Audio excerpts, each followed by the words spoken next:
Good morning, everyone. Welcome to First Things First. Jenna Wolfe, Nick Wright, Kevin Welch, Chris Broussard with us today. We've got a great show. It's Thursday. The week's going slow, but we are jam-packed. Big show today. Hey, we now know the possible reason why Jamal Adams might want out from the New York Jets, why Zion may shock some people come playoff time, and Nick Swisher is going to join us, talk some baseball, get us ready for this season. Nice. But we're going to start in the NBA this morning. It's also called the NBA, our rewarding performance sponsored by Capital One Venture Card. What's in your wallet? So much talk, right, about the Lakers and the Clippers. Let's not forget about Giannis and the Bucks. Head coach Mike Budenholzer says this time off is a, quote, huge advantage for Milwaukee because Giannis is, quote, completely and totally healthy and in a great place both mentally and physically. Remember, he had missed the Bucks' last 2 games before the break with a knee injury. So, Nick, let's start there with a healthy Giannis. What do you think is more likely for this Milwaukee team, winning it all or missing the finals? The playoffs, Jenna, rather. No, missing the finals. You got it right. You nailed it. That's the easiest question I've ever been asked. Winning it all. The Bucks are going to be in the NBA Finals. I am more confident the Bucks are going to be in the NBA Finals than I am of my pick to actually win the NBA Finals, that the Lakers will be in the NBA Finals. People need to remember last season. Last season, the Bucks were a double overtime game away from not only going to the finals, but they would have then won the finals. They had up to that point, they were 10-1 in the Eastern Conference playoffs, and then they lost that double overtime game, and things went awry for them from there. I know Broussard will say Kawhi Leonard activated the Infinity Stone. I think it's a little more in-depth than that. But Kawhi Leonard's not in the conference anymore, so it doesn't even matter. This is the best team in the East by far. They've got a guy who's about to win his 2nd consecutive league MVP, and he should. LeBron should finish 2nd, but Giannis should win the award. And whenever we talk about the Bucks, we say, yeah, but they don't have a great 2nd star. And while Chris Middleton isn't the name that some of these other guys' 2nd stars is, Chris Middleton is having a better season than, for example, Kawhi's 2nd star than Paul George. Chris Middleton's having a 50-40-90 year. A 50-40-90 year for Chris Middleton. You have a few concerns about the coach in the playoffs. I understand that. But who in the East is challenging him? That's what someone's going to have to explain to me. Now, in the finals, not only do I think they will be challenged, I think they can be beaten, and they will be beaten because they're going to be facing LeBron and the Lakers. But, no, I would be gobsmacked, Wilds, if the Bucks don't represent the Eastern Conference in these NBA Finals. Yeah, it takes a lot for you to be gobsmacked, Nick, so that's a good take. Look, I think the Bucks are a little bit like fresh squeezed orange juice. You get a little fresh squeezed orange juice, you say, wow, this is going to be great. And then you have a sip of it and you said, you know what? This is 10 times better than I realized. It's great and still underrated. Because rather than talk about the Bucks making it to the finals or winning the finals, we should really be talking about the Bucks being one of the best teams of all time when we look at their point differential. Right up there with Wilt and Kareem and Jordan. And here's the little bit of what makes them super underrated. Their star player barely plays. We can show how many minutes he's playing a game. Look at he's up there with Dennis Schroeder, Giannis, Darius Garland, and Joe Harris. He's barely playing Broussard. So when Budenholzer talks about keeping him healthy, that was their plan the entire year. They've limited his workload. Not like Harden's playing a ton of minutes, Dame's playing a ton of minutes, Russ is playing a ton of minutes. So I think the Bucks roll here, and come October, we'll be talking about, are they one of the best teams of all time? Wow. I'm gobsmacked. That's true. Gobsmacked. Oh, wow, double. And then gobsmacked that Nick thinks this is such an easy question. I think it's tough because, one, I do think the Bucks will win the East, so I will give them that. However, I give them very little chance, very little, of beating whichever LA team comes out of the West and reaches the finals. So I am going to say they have a better chance of missing the finals. Oh, boy. Look, they could end up being like those last 2 teams LeBron was on in Cleveland before going to Miami. Those teams were very good. They were tremendous in the regular season. 66 wins, 61 wins.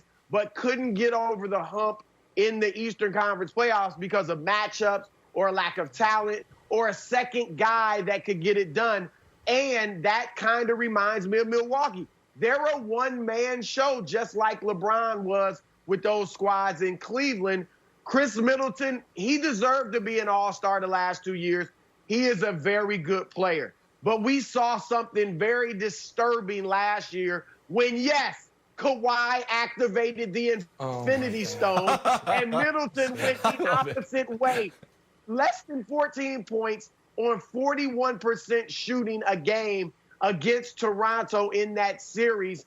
And he only totaled 20 points in the last 2 games, Nick. So I am not sure that when push comes to shove, is Middleton going to be there? Plus, you got teams, you know that they're going to pack it in and make Giannis shoot the three or shoot the outside jumper. He's improved, but still below 31% from three.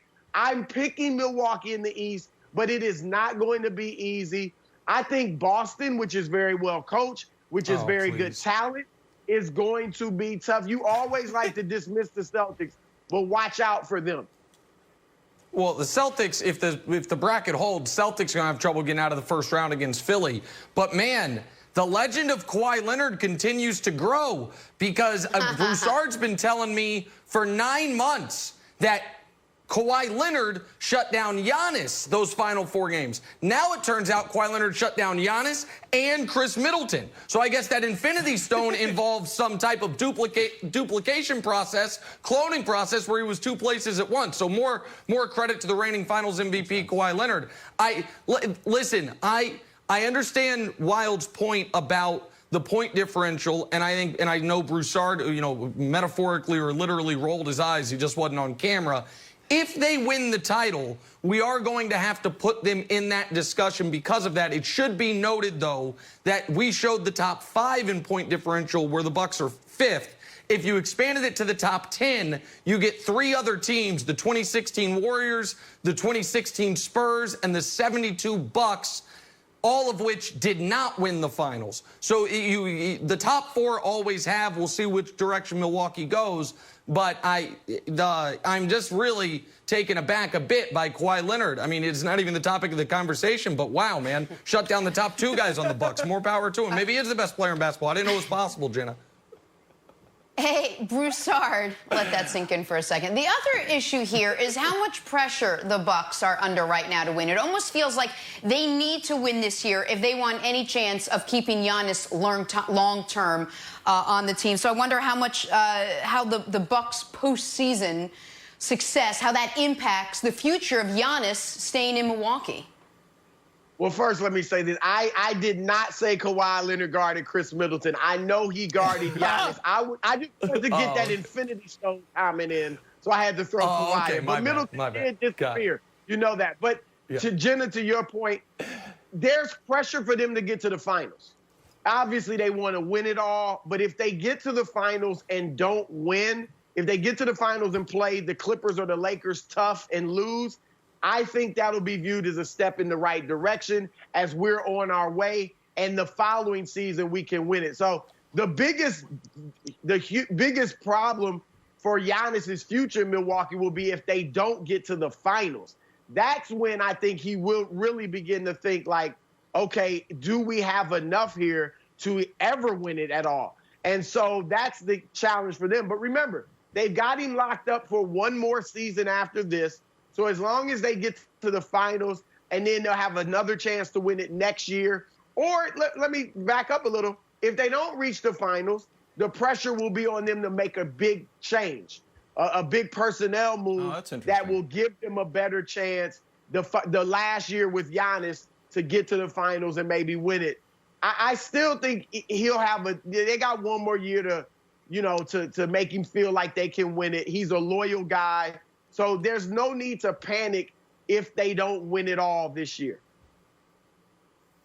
That's interesting, Broussard. The idea that they would make a big move is really interesting. I don't know what that move would be. They're so good in the regular season, and their point differential is great. You would think that as constructed, they're built to win the finals. But if they run into some trouble, I'm going to throw it back to you. What move do you think they would make? I don't know. It would be tough because, as you said, they're running through teams in the regular season. They've got size. They're great defensively. They shoot the three well. But look, getting to the finals and losing, I don't think necessitates a huge move. If they lose in the Eastern Conference playoffs, I don't think they can stand pat and just think, okay, we're going to get there next year and win it. I think they would have to try to keep Giannis. I totally agree with you, Broussard, that if they don't make the finals, I wouldn't trade Giannis, even if he says, if they miss the finals and he says, I'm not re-signing, I still wouldn't trade him because you can win the title next year and change his mind. It's not an Anthony Davis situation where he tells you he's leaving and you know you can't win the title, so you have to get what you can try to get. But where I would push back a bit as far as, or where I would agree with you, I should say, is if they don't make the finals, you have to make a massive change. You use the comparison of LeBron's 6th and 7th years in the league, his last 2 years in Cleveland. Those were great regular season teams that missed the finals. But they at least could, in their head, justify it in, well, in year 6, we lost to a guy who at the time was a top 5 player in the league, Dwight Howard, at the peak of his powers, and a team that was clicking on all cylinders. And in year 7, we lost to the Big 3 in Boston, a team that had already won a championship and was about to go 7 in the next finals. There are no teams like that in the East. There is no peak of his powers, Dwight Howard in the East, other than Giannis. There is no Big 3 in Boston in the East. So if they were to stumble again this year, then I do think, no matter if Giannis signs the extension or not, you can't just run it back. But I don't think they're going to stumble. I think they're going to roll through the Eastern Conference and then face a really tough matchup in the NBA Finals against the Lakers, maybe against the Rockets, and I guess there's an outside chance the Clippers are there. Outside. Way outside, Broussard. Take a turn now, talk some baseball. Hey, does the shortened season help or hurt the Yankees' chances of winning their 28th World Series? We're talking baseball. Next on First Things First.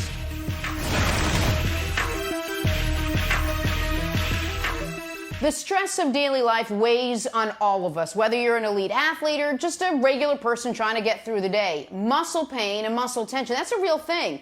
That's why I use Theragun, the handheld percussive therapy device that releases your deepest muscle tension using a scientifically calibrated combination of depth, speed, and power. And now it's as quiet as an electric toothbrush. That's because the all-new Gen 4 Theragun has a proprietary brushless motor that's so quiet you'll wonder if it's on, while you soothe your aching muscles with Theragun's signature power, amplitude, and effectiveness.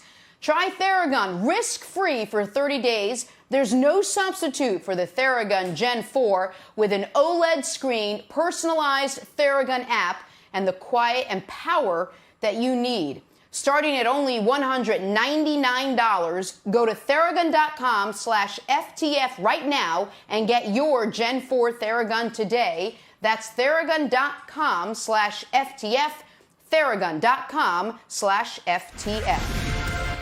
Hey, this weekend we got 2 NASCAR Cup Series races live from Pocono Raceway. First on Saturday, catch the action beginning at 3:30 Eastern. That's on Fox. Then Sunday at 4, back at it again on FS1. Both great races, also available on the Fox Sports app. All right, guys, back here with Coach Eric Mangini. Coach, let's play a little drawing a blank.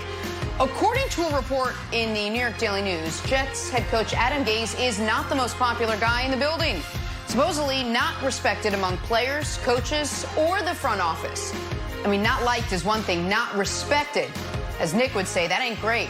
And that's reportedly played a major role in Jamal Adams requesting a trade. And according to another report, the 49ers are now picking up steam in the Adams trade discussion. Nick, the latest Jamal Adams developments are blank. I'm going to call them half true. And the reason I think they're half true is I don't put a ton of stock into the report about the Niners picking up steam in this regard. I'm not saying he's not going to go there, but that seemed very flimsy and very thin. The other part that's half true is I do believe that Jamal Adams and a lot of his teammates don't love Adam Gase. He has seemed to want to trade away the best players on the team since he got there. But the reason it's only half true, that part of it, is because if they gave him his money, he'd be happy. So, like, this idea that even if they offered to make him the highest paid safety ever, he'd still want to leave, I don't buy that. This started with the money, and I think it's still about the money. It's just exacerbated by the fact that the Jets are not a competitive franchise, at least over the last decade, and by the fact that the head coach seems to have very odd interpersonal skills, Coach Mangini. Yeah, to me, this is just convenient, and it's right out of the shoot your way out of town handbook, where if you don't get what you want, then you start attacking people in power to try to get to the point where the relationship is so soured that they have to try to move you. They have to try to give you what you want. But you got to be careful when you do that, because it can also harden people's positions. You can see he's they're going after the head coach as opposed to the GM, because the GM still has the ability to give him what he's hoping for. In terms of San Francisco, they've got Jaquiski Tartt and Jimmy Ward, two really good young safeties. It's hard for me to imagine that that's a location where he could potentially head if it goes that way. The sourness of the relationship took me by surprise, and it reminded me of the story Belichick told on NFL 100 with LT. So LT keeps showing up late to the meetings, and he's constantly late. So Belichick finally goes to Parcells, and he's like, hey, LT's constantly late to these meetings. We're trying to run a tight ship, trying to win. Like, what should I do? And Parcells says, well, why are you starting the meetings without LT? Because LT had the juice in the relationship. So that's why I feel like it's Adam Gase's responsibility to make that relationship with Jamal Adams work and not have any sourness whatsoever. Yeah, look, the relationships have to work on both sides, and both parties have responsibilities to make it effective. There is an element when you're dealing with a really good player of making some concessions. And I remember early on with Ty Law in New England, I was a young defensive back coach, and we were having a little bit of friction, and Bill Belichick told me, look, that's why you've got the C on your chest. You've got to figure out a way to make it work. And I get all that. But this has nothing to do with the perception of Adam Gase. This has to do with not getting what you want, so trying to sour a relationship so that you can get what you want. It's the classic next step when you're not getting your demands met. Why do you think Nick shows up for our 5 a.m. meetings at 5:04? We make concessions. There you go, a compliment. On to the Bears now, where we already have a quarterback controversy between Mitch Trubisky and Nick Foles. Do you need to be swayed? Well, Bears' new wide receiver, Ted Ginn Jr., thinks he knows how this will play out. Ginn says Trubisky will be the starter. And there you have it. Ted Ginn's comments should have Nick Foles feeling blank. Just fine, and I'll explain why in a moment. But first I have to say, Coach, I hope you're happy. You just cost me $1,000 because I bet every member on the staff individually $100 that when Kevin Wildes compared Jamal Adams to Lawrence Taylor, that you were going to lose your bleeping mind. That was the whole idea of that bit. And instead, Coach gave a very sober, honest, he's like, well, I've got a Ty Law story for you, instead of losing it. The whole idea was for you to be like, he's not Lawrence Taylor. You do anything for Lawrence Taylor. Exactly. So, Coach, set it up. You at least owe me half of that. So you can Venmo me $500 wait a second. whatever it is. Yeah. Sometimes my kids say ridiculous things, and I can't even justify them with an answer back. So I wasn't, that would have been good. I couldn't do it. I couldn't justify that story with a reaction. Fair enough. Now, to get on this topic, Foles should be feeling just fine. The Bears traded for him. They guaranteed him $21 million. And I don't want to blow up my guy Ted Ginn's spot on this, but Teddy, this is a little questionable take integrity, because I asked Ted Ginn this question 2 weeks ago, and the answer was not, I believe Trubisky's going to be our starter. So either he's got new information, or he just kind of says different names at different times. Nick Foles is going to be the starter in Chicago, Coach. To me, this should have him feeling indifferent. He obviously, the organization wanted him. The head coach has a relationship with him. He has experience in the system. He's got $21 million of guaranteed money.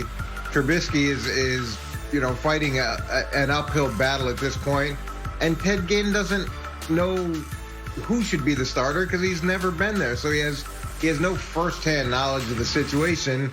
It just doesn't matter. Just another comment from somebody weighing in the offseason. Yeah, but I thought that was a positive, Coach. I thought it was a good take. Hey, who's going to be the starter? He starts firing off takes. And, Nick, not everyone adheres to take integrity. Certainly not Ted Ginn. And maybe he has new information like, yeah, he's the Bears wide receiver, so he might have new information. But I thought it was a strong take. Let's see what else he's got. He's probably got good takes on the other stuff, too. Bring him in. Ask him everything. Moving on to the Patriots now, where Kevin's favorite player, Jarrett Stidham, got some good news yesterday. Yeah. Wideout Mohamed Sanu is, quote, way ahead of the curve in his recovery from ankle surgery. So that's the good news. The bad news, the Patriots didn't even address the wide receiver position in the draft. So Sanu's going to have to produce this season. More bad news, Tom Brady's still not on the team. But back to Sanu.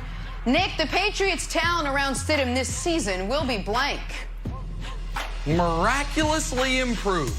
And I don't actually believe it's going to be that improved at all. That's why I say miraculously, because it wasn't that bad last year. We just needed to create excuses for a 42-year-old deteriorating Tom Brady bouncing balls in the dirt. So it was that the receiving core stinks. Even though Wilds will tell you Edelman's a future Hall of Famer, Mohamed Sanu has had a damn good career leading up to that point. N'Keal Harry was a first-round pick. Sony Michel was a first-round pick. But all of them stunk because we couldn't blame Brady. This year, Brady's not going to be around to make excuses for. So all of a sudden, those guys are going to be miraculously improved, and folks are going to be blaming Jarrett Stidham.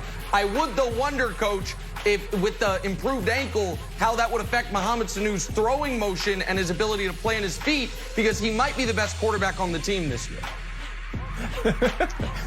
The talent in New England is emerging, and one of the things I love about my kids' school is the way that they do their report cards, where they say exceeding expectations, meeting expectations, and then to sum it up and present it nicely, they say emerging. That's the next category, and I think that's where the talent level is.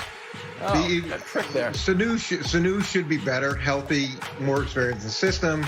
Harry should be better with more experience in the system. They drafted 2 tight ends. The last time they did that, they hit with Gronk and Hernandez, and that's always been a strength of Bill Belichick. So that's encouraging. And I know Nick hates when I talk about coaches because God forbid they have any influence on the game. But losing Dante Scarnecchia is huge. And you saw an interview with Dante recently where he said that it's good that Stidham can scramble. I think that tells you a little bit about the expectations he may have. Darn it. When Coach talks about Dante, my Patriots' hopes and dreams really come crashing down. I had them at 11-5. I felt good about this. Here's the thing, Coach. Sometimes football, as you know, is very complicated. You can get into the depths of it, and sometimes it's just very simple. And when Mohamed Sanu, I think it's very simple. Guys, I was hurt last year. I'm a good wide receiver, and I was hurt. He wasn't super productive with the Falcons. Then he comes over to the Patriots, plays even more games, only has 26 receptions. But he's hurt. It's not a big deal. It's not too complicated. Now he's healthy. He'll be better, Jenna. Okay. Let's talk some baseball. According to our friends at Fox Bet, my Yankees are the favorites to win the World Series, with the Dodgers and Astros close behind them. With Knicks Royals somewhere near us, nowhere near us, tied for the 4th worst odds of winning. I wanted to make sure I got all of that out of the gate. Back to the top, though. Yanks winning their 28th World Series title would be blank, Nick. Tie-breaking, and I'll explain in a moment, but in honor of Take Integrity, I have to now say, Coach, you no longer owe me $1,000 because I bet other members of the staff at massive negative odds that you would bring up Dante Scarnecchia, and I just hit that bet. Thank you. So now I'm even on the day, so you cost me money, but now I won money, so we're good. Now, tie-breaking, I say this. The 2020s, this is going to be the first baseball season of the 2020s. It obviously is going to break the tie between the Yankees and their hated rival for who's been the best team in the AL over the last quarter or over the last half century. That hated rival, of course, is my Kansas City Royals. The Royals were the team of the 80s. The Yankees had some decent success in the 90s and aughts. But in the 2010s, ain't no World Series for them. Royals went to 2, went to 1. So this is the deciding decade for who's been better over the last 50 years, Yankees or Royals. So I'd say it's tie-breaking, Coach. To me, it's mixed emotions. I grew up in Connecticut, didn't have a pro team, and I leaned towards the Yankees growing up, I think it would be a great thing for the city. So there's that. But I'm a diehard Toronto Blue Jays fan, and if you want to make some money, Nick, that's where you need to bet. They're plus 10,000, so it's a little bit more than the Yankees odds, and that's where you need to put your money. Take integrity, that Nick. So, thank you. Yeah. I'm talking about take integrity too. My answer was 50 games. So I will be rooting for the Yankees for 50 games in the regular season. Those next 10 games are against the Red Sox. They're not in chronological order, but they got 10 games against the Red Sox. I'll be rooting for the Red Sox. Here's the issue, Nick, and I know you value take integrity, but I know you also value honesty, and I'm being honest here. I grew up in Connecticut, a Red Sox fan. I've lived in New York for longer than I was a child in Connecticut. Went to a Yankees game last year, sitting in the middle row. You know, you constantly have to kind of go back and forth. You develop a little rapport with the people on the side of you. Aaron Judge at the plate hits a home run. Everybody stands up. I can't see. I stand up. The guy next to me stands up. Boom, home run. Place goes crazy. The guy next to me turns, gives me the high five, and I go, bam. I'm high-fiving in Yankee Stadium, and I thought, you know what? I'm a Yankee fan.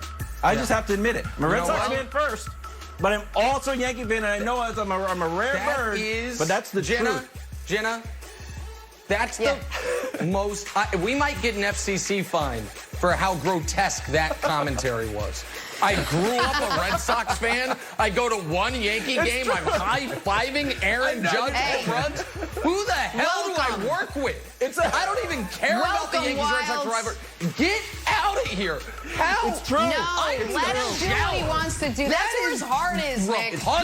No shot. My God. Sticking with baseball, guys. So many stars, so many high expectations. Who do you think fans should be most excited to see? We're excited to see our guy Nick Swisher joining us next with all your baseball answers. First things first. God.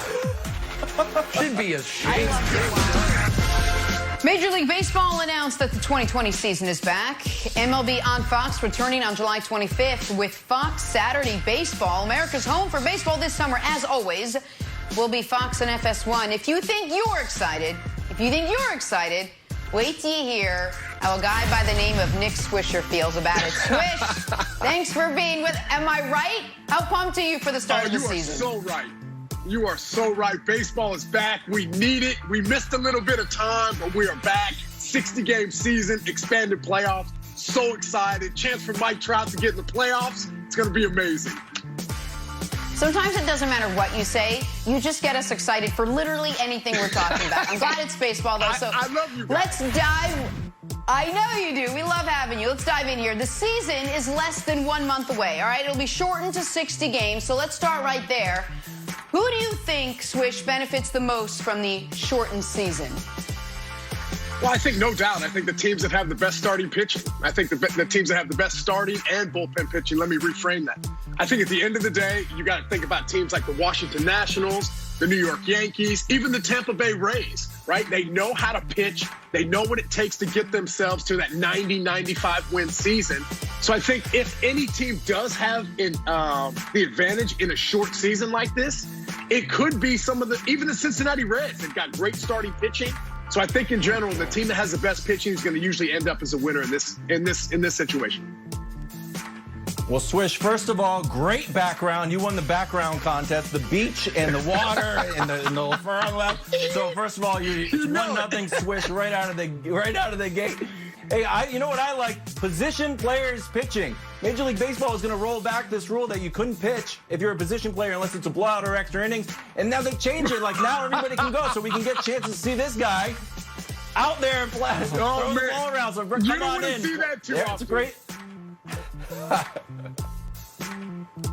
That was amazing, man. Hey, just to be able to have the opportunity to do something like that was amazing. Thank goodness it was only one time. Scariest moment of my life, man. When you're used to being 250 feet away in the outfield, and then all of a sudden you're 60 feet away. That's a good point. It's a lot closer. That's a good point. That's awesome. And to Swish's point about starting pitching, I think my answer is the Astros. And it's not just because, even though they lost Cole, they have great starting pitching, but it's more because the story of this season was going to be the way baseball reacted, teams, fans, everyone, to the Astros scandal. Now the story has been the pandemic, the 60 games. There's likely not even going to be fans in order to be heckling them. So I feel like the Astros getting off a little cheap here. So I feel like they actually oddly benefit from this more than just about anybody else, Jenna.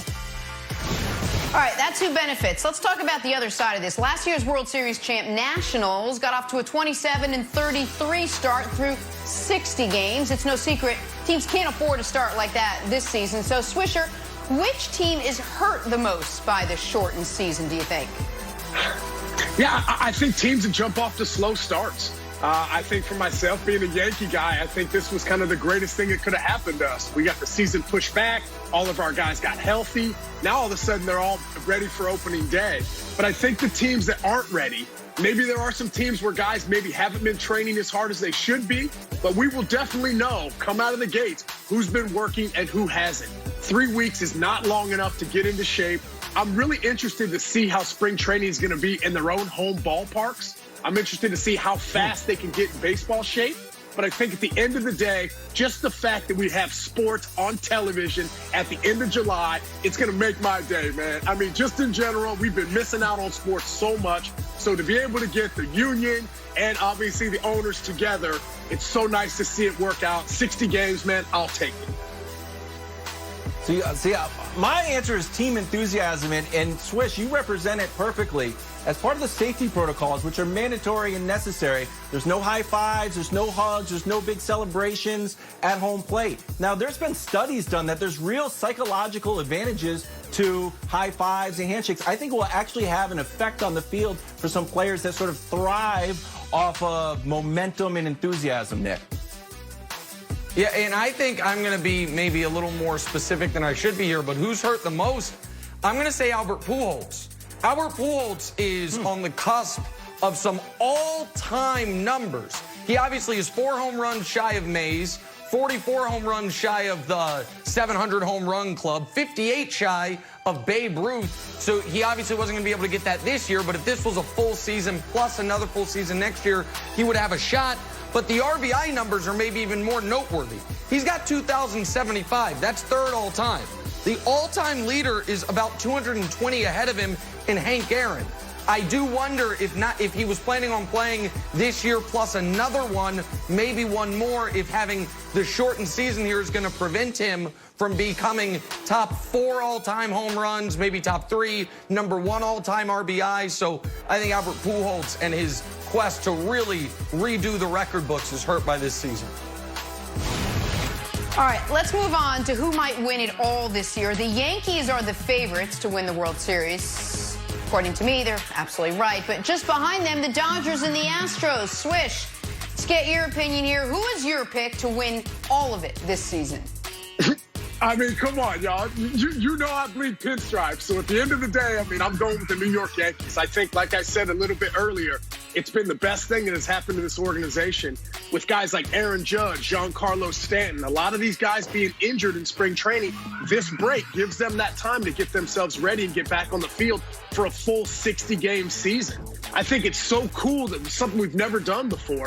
You're going to have to get out of the gates extremely quick this year. If you get off to an 0-5, maybe like a 2-10 start, that could be the end of the season for you. The one team I'm really interested in watching as well is the Los Angeles Dodgers. Mookie Betts, Cody Bellinger, come on, man. Those guys next to each other in the outfield, the best left-handed, right-handed hitters in the game. So to be able to see those guys play next to each other, man, I am so excited to see that. Now, Nick, as you know, I don't bleed pinstripes. I just kind of sweat pinstripes because I'm a really Red Sox fan. But like, you high five pinstripes. Look, Yankees are my pick too. They're my second favorite team. I'm super interested in the urgency of the season and the rivalries. Those 10 games against the Red Sox take on added importance, and the games against the Mets take on added importance. So the rivalries get even more intense, Nick. Yeah, I'm going with the Dodgers. Now, full disclosure, I picked the Dodgers to come out of the NL and to win the World Series 4 of the last 5 years. They got to do it at some point, Swish. I understand that Kershaw is probably 85% of what he once was, but what he once was arguably one of the 5 greatest regular season pitchers of all time. Agreed. You mentioned Bellinger and Betts, potentially the best 2, 3, or wherever they hit in the lineup this year in all of baseball now that the addition and the sense of urgency for the Dodgers. You traded all that talent away for a full season of Mookie Betts, and now you're getting like a mini season of Mookie Betts. I think the Dodgers finally break through this year, Jenna. All right, let's move on. We touched on the Astros. One of the biggest storylines heading into this season was how Houston would deal with the hostile road crowds after their sign-stealing controversy. Well, with the likelihood of no fans, that storyline is out the window. But, Swish, forget the fans. How will the Astros be received by opposing teams and players this season? Yeah, I definitely think the Houston Astros are still in my penalty box for a little bit. There's no doubt about that. I think this is the luckiest thing that could have happened to any sort of team ever in sports. The fact that you go through a sign-stealing scandal like they did, and then all of a sudden there's going to be no fans in the stands to heckle them? Listen, I'm in Los Angeles as well, and I knew every Dodger fan in America was driving to Anaheim for that opening series to give the Houston Astros exactly what they deserve. So I think if there is a team that does benefit from this pandemic, from this shortened season, from this no fans, Houston Astros are definitely right there at the top. In a little bit of poetry, I went with Craig Biggio-esque, the leader in hit by pitches with 285. I think the Astros are going to be on the receiving end of a few fastballs. Craig, that's the record setter. Congratulations, Craig. People start cheering for him. It also helps that he has a bunch of armor when he gets to the plate, Nick. Yeah, I actually think because I agree with Swish, they're kind of getting let off the hook. And I think, listen, if you believe in almost like crowd mentality, I think some of the aggressiveness from other teams was going to be spurned on by the crowd. The crowd we don't think is going to be there. So I think the Astros are going to get beamed less than expected. I think they're going to be facing less vitriol from opponents than expected because you don't have 25,000 people spewing venom at them. So I do think nobody got lucky in the pandemic. But the Astros are, it would appear, going to come out about as well as anybody could have, Jim. All right, let's dial into some players to watch here. Reigning MVP Mike Trout is the overwhelming favorite to take home the award again in the AL. But, Swish, who are you most excited to watch this year? Well, I think there's 2 guys that really stand out in my mind right now. One would be Mookie Betts, and the other one would be Garrett Cole. And the reason why I say I want to see Mookie Betts, because you got to remember, he spent his entire career in the American League. Now, all of a sudden, he's going to the National League. He's facing different pitchers. He's playing in different ballparks, and he only has 60 games to prove his worth. So at the end of the day, I hope he doesn't put too much pressure on himself, because if he does what he knows he's capable of doing in that Los Angeles Dodger lineup, hey, Nick, you might be right, bro. They might finally win the World Series. I'm looking at the race for 400. Cody Bellinger was the closest guy last year. He batted 376 through 60 games. Historically, Larry Walker is the best in the wild card. He had 417.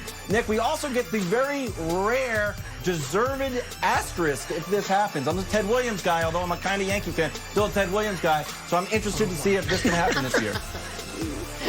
All right, listen, my answer was Mookie Betts, but our guy Swish took all my ammo. So since Swish stole my answer, I'm going to do something I've never done. Swish, I don't know if they can put us both on camera. Swish, I'm going to steal your hairdo. Hold on. Wait, what you haven't seen me in a long time, right? Oh, damn, it won't stand up. No. It won't stand up like yours. No. There, let me. I haven't seen you in months. I'm trying to get it to stand up like Swish. Wiles is already there with the hair. You missed it. You're way off, Nick. Too much weight. Swish, you got to teach me how you do yours, man. Put it back down. Yours looks dope. Mine looks stupid. Let's send you some product. Thank you so much, buddy. I can't wait to have you back. Super excited. We got to take a break. See you, Switch. More First Things First after this. Wet that thing down, Nick. Wet it down. Mat it down. How are you not excited for baseball after that? Time for stories to start your morning, sponsored by Ram Trucks, built to serve baseball. Now right around the corner with a new season returning, new rules to look forward to. The DH is coming to the NL. How about this? All extra innings will start with a runner already on second base. Usain Bolt's phone should be ringing right about now. Nick, you got a new rule you're excited about? I'm excited to see how the runner on second base in extras works, Jenna. I mean, I obviously know the rules of it, but I think this is the perfect time for baseball to experiment with something like this. Similar to how the NBA considered, are we going to go to a group stage? Because we can have an opportunity to experiment. I don't know if this is something baseball is going to do long term, but if they were ever going to try it out, this is the perfect year to do it. So the runner on second to start extras, I'm very intrigued to see how that works out, Wild. Yeah, I think it really shortened the games in the minor leagues. I'm interested in a few things. I like the idea of speed on second base, reintroduce speed into the game. I like the universal DH. I like the idea for safety reasons. Not everybody can be in the dugout, and some players will actually have to be in the stands. But my favorite thing, and it's because it's something that's irked me for a long time, there's no more bat boys or anyone to get your stuff. You've got to carry your stuff all over the place. So if you strike out, you can't just undo your arm and drop your bat. You've got to bring it back to the dugout. Or if you're on second, you got all your stuff, you're stuck with it. So I like the idea that you have to carry your stuff like a defeated tennis player. You just got to pick up your big bag and keep it moving, Broussard. Look, chicks aren't the only one to dig the long ball. I dig it. So I'm excited about the universal DH. I know the purists don't like it, but the purists didn't like the expanded playoffs, and that's been great for baseball. I'm excited. It's all about launch angle nowadays. Universal DH. It's been a long time coming. It needs to stay and be here for good. All right, let's move on to the NFL now. And some high praise from Washington head coach Ron Rivera said he's more than a little excited about his rookie defensive end, Chase Young. Rivera is already comparing his number 2 overall pick to Julius Peppers and Von Miller. Wilds, what do you make of the comparison? Too much, too little, or just right? I think it's just right. He called him a mini version of Julius Pepper, but it's my favorite storyline, Nick. Chase Young still growing. His father grew. He's still growing. So the idea he might be an oversized Julius Pepper once, in 5 years. This is high praise. And Peppers and Von Miller have a very similar, right side of the wiki pages, or as the kids used to say, the back of the baseball card. They both made an all-pro team at least 6 times. They both won Defensive Rookie of the Year. They both were members of an all-decade team. The one thing they both, neither one of them did, though, is win a Defensive Player of the Year. I couldn't believe it. So, Chase Young, I think some people are picking him to win Defensive Player of the Year as a rookie. Chase Young has an opportunity to do something this year, Broussard, that neither one of those guys ever did, win Defensive Player of the Year. Yeah, look, I love Chase Young. I think maybe a little more like Von Miller. He's obviously not as big as Peppers, but if he continues to grow, as Wild said, maybe it is more of an apt comparison. He's going to a team that's going to have a great defensive line, so they won't be able to just focus on him. I think that'll help. And the last 2 guys to come out of defensively Ohio State with this type of hype, the Bosa brothers, they lived up to it. So I think Chase will do the same. And most importantly, guys, I approved of his workout. Let's talk some hoops. The Knicks have hired William Wesley, known in the basketball world as Worldwide Wes, to the front office. Wesley previously worked as a consultant for CAA alongside Knicks president Leon Rose. Broussard, back to you. Will having these guys in the front office help the Knicks land a superstar? West will help slightly. It's a little bit better than it was, their chances, than they were 2 days ago. But they still got the James Dolan issue, and it's just unfortunate. But the Charles Oakley situation didn't sit well with players. The way the Knicks have handled the Black Lives Matter situation after George Floyd's death, they initially didn't release a statement. Then they released a lukewarm one once they felt the pressure. That is not set well with players. So I don't think this is going to make New York any type of free agent destination that it hasn't been for the past 20-some-odd years. If by chance, I don't think this happens, but somehow if they were to get Giannis, it wouldn't be just because of West. It would be because he wanted to be in New York and liked what they're building. The Giannis in New York, I wasn't expecting that one, Broussard. I don't know if this helps at all, I'm just Nick. saying if it were a... Why you threw it out there? I got excited about it. Look, I think I'm going to go. I don't know if it helps them get a huge star. I do think the biggest star that I think is coming back is Carmelo next year. I want to see Carmelo back in New York. That's the one guarantee I want to see. Okay. I'm going to see your Giannis, and I'm going to raise you the one star in the league, boy. bigger than Giannis. I mean, LeBron's a free agent in 2022. He always talks about the Garden. Maybe they hire Jason Kidd to be the head coach. Maybe Dolan takes a step back. You got Worldwide West. James Harden James Harden's a free agent in 2022 as well. What? Broussard has declared he'll never win a title as the main guy. Maybe he goes to New York. I'm just saying, LeBron wins a couple titles in LA, gets rings 4 and 5 in LA, ring 6 in New York, age 37, 38, similar to Kareem, age 38 ring with the Lakers. I'm just saying, just don't say it's impossible. Don't say it's impossible. I won't even. All right, here we go. Zion. Let's just bring everybody in. Speaking of, how about that guy? Hey, Zion CAA, guys. A source with the Pelicans says he's going to shock people in the postseason. And according to a story from ESPN, an NBA exec, says the league would love to see Zion take on the Lakers in the first round, similar to how Michael Jordan took on the Celtics in '86. Who was on that 86 Celtics team? Larry Bird, Kevin McHale. Hey, a lot of great players. Keep going. Dennis Johnson. Number 44. Yeah. Who was You got to it? go about 8 feet. Hey, Wilds. You get to it. Who you rooting for? Are you rooting for a Zion LeBron series? Yeah, look, I like the idea that, like Jordan, Zion could sort of build his legacy playing LeBron. But there's 90 seconds left in the show, and Broussard and Nick we're about to go. Nick's not going to be here tomorrow, and he starts talking about LeBron to the Knicks and James Harden to the Knicks. This is like the end of a party, and someone's like, "Yeah, by the way, I'm getting married, buying a house, and having a kid." It's like, what? The party's ending. What are you doing? Listen, I just put it out there. People can consider it, let it matriculate in their brain for the next few years. NBA, you don't need, Zion's already a star. You need Ja Morant against the Lakers in round 1. Get his Q rating up. We don't need Zion against the Lakers to be fun to see, but Ja's the one that needs more exposure, not Zion, Broussard. It's too early to put him in the same sentence as Michael Jordan and LeBron James. Can we stop it? Can he play a little D and grab a few rebounds before we anoint him with the coat? Come on. My God. I'm just saying. You're right, Broussard. Zion's no Andrew Wiggins. Quick, let's get to this last story quickly. Superman takes flight. Browns defensive end Myles Garrett throwing this down. Broussard, what do you think? You like it, or like me, does it make you nervous? Just a little bit.